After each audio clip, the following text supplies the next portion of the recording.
കേരളത്തിലെ കണ്ണൂർ ജില്ലയിൽ മാടായി എന്ന ഗ്രാമത്തിൽ മാടായി പാറയിലാണ് ഈ ശിവക്ഷേത്രം സ്ഥിതി ചെയ്യുന്നത്.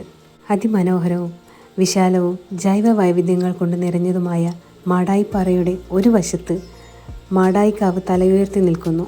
മറുവശത്ത് ഒരു ശിവക്ഷേത്രവും തലയുയർത്തി നിൽക്കുന്നു. ഈ ക്ഷേത്രത്തിൻ്റെ പേരാണ് വടുകുന്ത മഹാദേവ ക്ഷേത്രം. ഏകദേശം 1200 വർഷങ്ങൾക്ക് മുമ്പ് കോലത്തിരി രാജാക്കന്മാരാണ് ഈ ക്ഷേത്രം നിർമ്മിച്ചതെന്ന് കരുതപ്പെടുന്നു. ക്ഷേത്രത്തിനുള്ളിലേക്ക് കടന്നാൽ വലിയ തൂണുകൾ കാണാം. അതിൽ അഷ്ടദിക്പാലകരുടെ സാന്നിധ്യമുണ്ട്. 8 ദിക്കുകളെയും കാത്തുരക്ഷിക്കുന്ന 8 മൂർത്തികളാണ് ഈ വലിയ തൂണുകളിൽ കാണപ്പെടുന്ന വിഗ്രഹങ്ങൾ.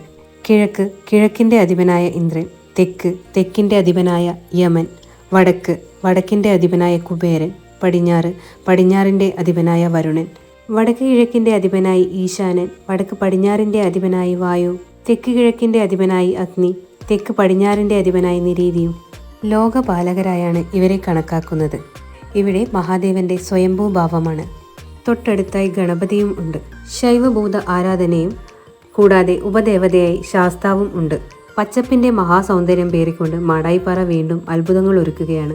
ഇവിടെ ചിലത് അത്ഭുതങ്ങളായി എന്നെന്നും നിലകൊള്ളുന്നു. അതിലൊന്നാണ് വടുകുന്ത തടാകം. വടുകുന്ത തടാകം ഒരു വേനലിലും വറ്റുന്നില്ല. ഇത് മാടായിക്കാവിൽ അമ്മയ്ക്ക് ആറാടാനുള്ള കുളമാണ്. പൂരമഹോത്സവം നടക്കുന്ന സമയം അമ്മ ആറാടുവാനായി ഇവിടെ എത്തുന്നു. വിഗ്രഹം എഴുന്നള്ളിച്ചു വരുന്നതും ഇവിടെ കാണാം.